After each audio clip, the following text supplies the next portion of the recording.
کہہ دو کہ اے اہل کتاب، جو بات ہمارے اور تمہارے دونوں کے درمیان یکساں تسلیم کی گئی ہے اس کی طرف آؤ، وہ یہ کہ اللہ کے سوا ہم کسی کی عبادت نہ کریں اور اس کے ساتھ کسی چیز کو شریک نہ بنائیں، اور ہم میں کوئی کسی کو اللہ کے سوا اپنا کارساز نہ سمجھے۔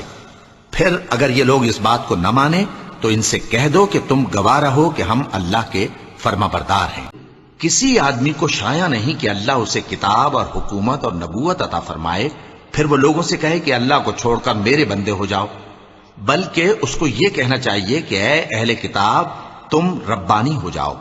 کیونکہ تم کتاب کی تعلیم بھی دیتے ہو اور کیونکہ پڑھتے پڑھاتے رہتے ہو۔ یہ اللہ نے اس لیے کیا کہ کافروں کی ایک جماعت کو ہلاک کر دے یا انہیں ذلیل و مغلوب کر دے کہ ناکام واپس جائیں۔ اے پیغمبر، اس کام میں تمہارا کچھ اختیار نہیں۔ اب دو صورتیں ہیں، یا اللہ ان کے حال پر مہربانی کرے یا انہیں عذاب دے کہ یہ ظالم لوگ ہیں۔ یہ تمہارے مددگار نہیں ہیں بلکہ اللہ تمہارا مددگار ہے اور وہ سب سے بہتر مددگار ہے۔ اور ہم نے جو پیغمبر بھی بھیجا ہے تو اسی لیے بھیجا ہے کہ اللہ کے فرمان کے مطابق اس کا حکم مانا جائے۔ اور یہ لوگ جب اپنے حق میں ظلم کر بیٹھے تھے،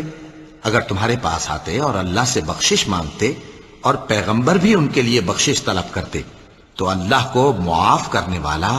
بڑا مہربان پاتے، اور اگر وہ اس پر خوش رہتے جو اللہ اور اس کے رسول نے ان کو دیا تھا اور کہتے کہ ہمیں اللہ کافی ہے اور اللہ اپنے فضل سے اور اس کے پیغمبر اپنی مہربانی سے ہمیں پھر دے دیں گے اور ہمیں تو اللہ ہی کی رضا مطلوب ہے، تو ان کے حق میں بہتر ہوتا۔ اور کہتے ہیں کہ رحمان بیٹا رکھتا ہے،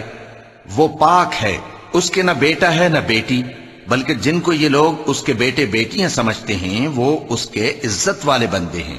اس کے آگے بڑھ کر بول نہیں سکتے اور اس کے حکم پر عمل کرتی ہیں۔ جو کچھ ان کے آگے ہو چکا ہے اور جو پیچھے ہوگا وہ سب سے واقف ہے، اور وہ اس کے پاس کسی کی سفارش نہیں کر سکتے مگر اس شخص کی جس سے اللہ خوش ہو، اور وہ اس کی ہیبت سے ڈرتے رہتے ہیں۔ اور کافر کہتے ہیں کہ یہ قرآن من گھڑت باتیں ہیں جو اس مدعی رسالت نے بنا لی ہیں، اور کچھ دوسرے لوگوں نے اس میں اس کی مدد کی ہے۔ یہ لوگ ایسا کہنے سے ظلم اور جھوٹ پر اتر آئے ہیں۔ تو کافرو، انہوں نے تو تم کو تمہاری بات میں جھٹلا دیا، پس اب تم عذاب کو نہ پھیر سکتے ہو نہ کسی سے مدد لے سکتے ہو، اور جو شخص تم میں سے ظلم کرے گا ہم اس کو بڑے عذاب کا مزہ چکھائیں گے، اور یہ اپنے بوجھ بھی اٹھائیں گے اور اپنے بوجھوں کے ساتھ اور لوگوں کے بوجھ بھی۔ اور جو جھوٹ یہ لوگ گھڑتے رہے، قیامت کے دن ان کی ان سے ضرور پرسش ہوگی، اور اللہ کے ہاں کسی کے لیے سفارش فائدہ نہ دے گی مگر اس کے لیے جس کے بارے میں وہ اجازت بخشے، یہاں تک کہ جب ان کے دلوں سے اضطراب دور کر دیا جائے گا تو کہیں گے کہ تمہارے پروردگار نے کیا فرمایا ہے؟ فرشتے کہیں گے کہ حق فرمایا ہے، اور وہ عالی رتبہ ہے، گرامی قدر ہے۔ اور آسمانوں میں بہت سے فرشتے ہیں جن کی سفارش کچھ بھی فائدہ نہیں دیتی مگر اس وقت کہ اللہ جس کے لیے چاہے اجازت بخشے اور سفارش پسند بھی کرے۔